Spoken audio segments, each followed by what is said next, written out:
कि आप सब जानते हैं आज का टॉपिक हमारा संकरण कैसे निकाला जाता है, निकालने की ट्रिक देखिए।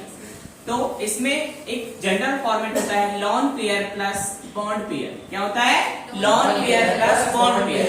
अब लॉन पेयर क्या होते हैं? तो जो इलेक्ट्रॉन बॉन्ड नहीं बनाते हैं उन्हें हम क्या कहते हैं? Lone pair. जो इलेक्ट्रॉन बॉन्ड नहीं बनाते हैं वह क्या कहलाते हैं बेटा? Lone pair. क्या कहलाते हैं? Lone pair. ठीक है। अगला क्या आता है? Bond pair. क्या आता है? Bond pair. लॉन पेयर को हिंदी में कहते हैं एकाकी इलेक्ट्रॉन युग्म। क्या कहते हैं? एकाकी इलेक्ट्रॉन युग्म। बॉन्ड पेयर को कहते हैं बंध युग्म। क्या कहते हैं हिंदी में? बंध युग्म या बॉन्ड पेयर। जो इलेक्ट्रॉन बॉन्ड बनाते हैं या बंध बनाते हैं ये क्या कहलाते हैं? Bond pair. आया समझ में? ठीक है। अब इसके लिए एक छोटी सी ट्रिक है, देखिए।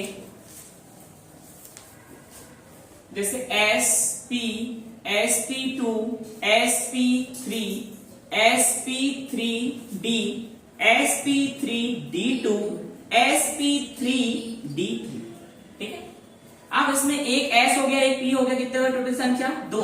एक दो p के और एक s का कितना हो गया? 3। यहाँ 4, यहाँ 5, यहाँ 6, यहाँ 4।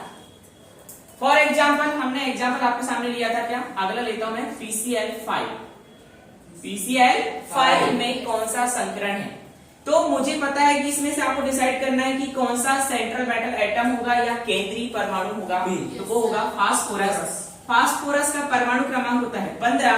जब इसको हम मैजिक नंबर में भरेंगे तो 2, 8, 5।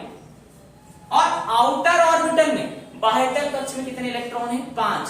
इन 5 इलेक्ट्रॉनों को इस पर लुईस स्ट्रक्चर में सजाएंगे 1, 2, 3, 4, 5।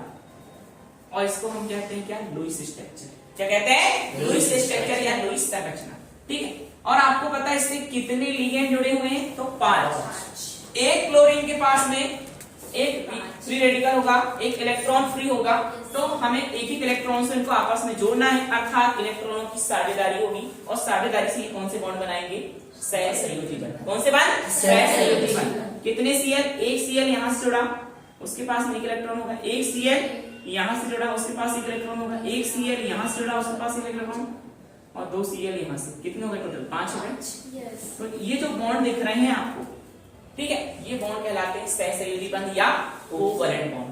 ठीक है। और अब इसलिए हम फॉर्मूला लगाएंगे लॉन पेयर प्लस, ये लिखा हुआ आपके पास में फॉर्मूला। तो यहाँ पर लॉन पेयर आपके पास में एक भी नहीं दिख रहे हैं, बॉन्ड पेयर दिख रहे हैं 1, 2, 3, 4, 5। यहाँ पर आपके पास लॉन पेयर 0, बॉन्ड पेयर कितने हो गए? 5।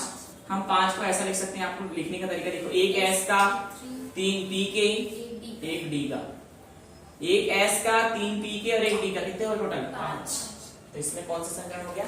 sp3d। ओके।